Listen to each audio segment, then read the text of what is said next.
Nakon presađivanja paprika, bilo da se radi o uzgoju na otvorenom ili u zatvorenim prostorima, nerijetko se susrećemo sa različitim izazovima. Prvenstveno, problem stvaraju vremenski uslovi koji su, malo je reći, nepredvidivi i neočekivani za ovo doba godine.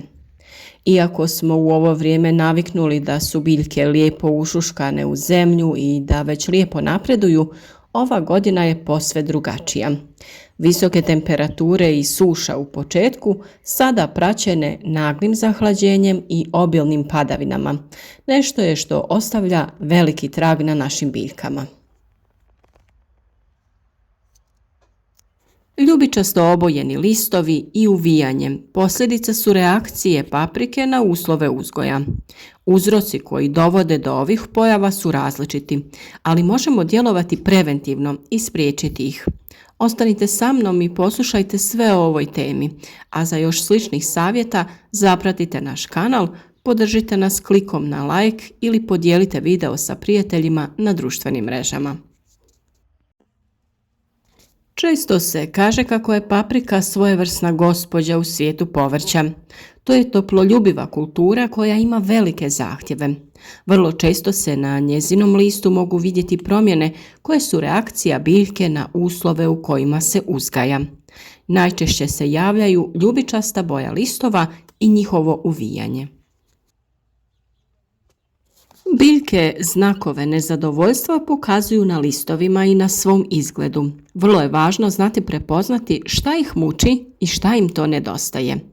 Na listovima paprike često možemo primijetiti da su postali ljubičasti. Postoji više razloga koji mogu dovesti do toga. Kao što sam rekla, vremenske prilike u ovoj godini su prvenstveno pogodovale nastanku takvog poremećaja. Ipak najčešći razlog je nedostatak fosfora. Bilo da se radi o manjku tog makroelementa u zemljištu ili nemogućnosti biljke da ga usvoji. Disbalans u opskrbi mineralima može dovesti do blokade fosfora u zemljištu. Ima ga dovoljno, ali nije dostupan biljkama. Također, nepoštivanje plodoreda može biti jedan od uzroka. Uzastopan uzgoj jedne kulture na istom mjestu jednostrano iscrpljuje zemljište. Vrlo često ćemo i primijetiti ljubičastu boju lišća paprike kada je temperatura zraka ispod 15 stepeni Celzijusa ili kada dolazi do naglih promjena temperature. Tada paprika nije u stanju apsorbirati fosfor iz zemljišta i kada ga ima dovoljno. Ona je toploljubiva biljka kojoj nikako ne odgovaraju te oscilacije temperature i niske temperature. Zato je važno da ima dovoljno hranjiva.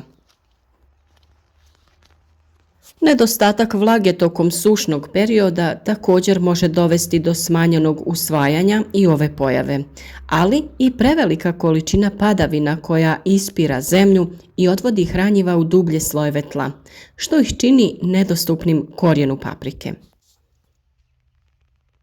Budući da je ova pojava posljedica disbalansa u ishrani biljke, a kao što sam rekla, mogu je izazvati različiti uzroci, najbolje je kada ih možemo spriječiti. Na neke možemo djelovati, a na neke ne. U plastenicima i staklenicima sa grijanjem možemo spriječiti djelovanje temperature ispod 15 stepeni. Optimalne vrijednosti kreću se od 22 do 25 stepeni. Tokom noći poželjno je da je ona malo niža. Biljke treba saditi na zemljište koje je bogato hranjivima, redovno ih prihranjivati tokom perioda vegetacije. Nakon presađivanja treba ih prihraniti gnojivima bogatim fosforom, a voda za zalijevanje ne bi smjela biti hladna. Već smo dosta govorili o tome kako prihraniti biljke na prirodan način. Vrlo dobra prihrana nakon sadnje i tokom cijele vegetacije jeste otopina od kvasca. Rastopite 50 grama kvasca i kaškicu šećera u 1 litru vode, te ostavite sat vremena da se aktivira. Nakon toga razrijedite sa 50 litara vode. Tom otopinom zalijevajte biljke barem jednom sedmično. Drugo hranjivo je ono od žare. 1 kg listova potopi se u 10 litara vode i neka stoji 15 dana. Procijedite i razrijedite u omjeru 1:10, te sa tim rastvorom redovno zalijevajte biljke. No vrlo je važno u ovakvim situacijama biljke prihraniti folijarno kada se ukaže prilika. To znači prskati ih preko lista. Na isti način pripremite koprivu i razrijedite u omjeru 1:50 te prskajte vaše biljke. Na taj način će biljke lakše usvojiti neophodna hranjiva kada korijen nije u mogućnosti da ih usvoji. Postoji i mnoštvo prirodnih proizvoda koji su odlična prihrana i biljke vraćaju u život. Black Up je organski proizvod namijenjen poboljšanju rasta i ishrane biljaka. Sadrži visoko učinkovite i asimilirajuće huminske tvari. Poboljšava strukturu tla, pogoduje apsorpciji hranjivih tvari, povećava sposobnost zadržavanja vode i prozračnost tla, omogućuje ispiranje soli i nudi nenadmašne uslove za uzgoj. Sadrži i kalij koji je neophodan za prijenos šećera i stvaranje škroba, te je dopušten za korištenje u ekološkoj proizvodnji. A jedan od njih je i sinergon koji mi često koristimo u ovakvim situacijama kako bi ojačali naše biljke. To je također tekuće organsko hranjivo namijenjeno folijarnoj primjeni kod biljaka koje su podložne ambijentalnom i fiziološkom stresu. Organska komponenta unosi dušik u visoko primjenjivom obliku koji omogućava poboljšanje fizioloških proizvodnih mehanizama uzgajane biljke. Na ovaj način biljke gnojene sa sinergonom su otpornije, aktivnije, vitalnije i produktivnije. Njegovim korištenjem dobiva se veća otpornost na klimatske nepogode, bolji vegetativni razvoj, bolja opšta uravnoteženost biljke i veća produktivnost. Njegovo korištenje je vrlo jednostavno. 30 ml sredstva dodaje se na 15 litara vode i sa tom otopinom se folijarno, to jest prskanjem, prihranjuju biljke. Također postoje i kristalonska hranjiva u granulama koja možete koristiti. Kod većine je dovoljno 25 grama na 10 litara vode. Možete koristiti onaj sa NPK omjerom 20-20-20 koji ima jednak udio dušika, fosfora i kalija. Kao što sam rekla, u ovakvim situacijama najvažnija je folijarna prihrana biljaka, jer one preko lista znatno lakše usvajaju potrebne elemente. Kada se stabiliziraju vremenske prilike, sva ova hranjiva možemo koristiti prilikom zalijevanja naših biljaka. Još jedna česta pojava na biljkama paprike jeste uvijanje listova. To nam je signal da nešto sa njom nije u redu, a brojni su razlozi koji mogu do toga dovesti. Najčešći su nedovoljna ishrana, napad insekata, bolesti, neravnomjeran rast, nedovoljna osvjetljenost, neodgovarajuća temperatura zraka. Posebno treba izdvojiti neravnomjeran rast lista. To je normalna pojava kod svih sorti i posebno hibrida paprike. Kod nekih je više, a kod nekih manje izražena.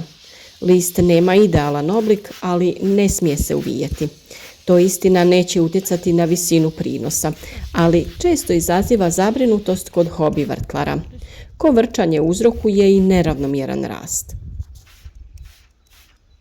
Temperatura zraka i osunčanost su vrlo važni faktori u rastu i razvoju paprike. Kada je temperatura niža i listovi se uvijaju, čim otopli, paprika izravna listove. Kod uzgoja biljaka pod mulch folijom važno je sa zemljom zatvoriti otvore na foliji. Kada to ne bi učinili, vrući zrak koji se ispod folije dosta zagrije bi izlazio na te otvore i udarao direktno u naše biljke, a na taj način bi spalio donje listove i oštetio samu stabljiku. Tako da u ovim slučajevima trebamo biti oprezni i na otvore dodati zemlju. I nedostatak kalija u zemljištu može dovesti do pojave uvijanja listova. U ekstremnim slučajevima može uzrokovati čak propadanje biljke.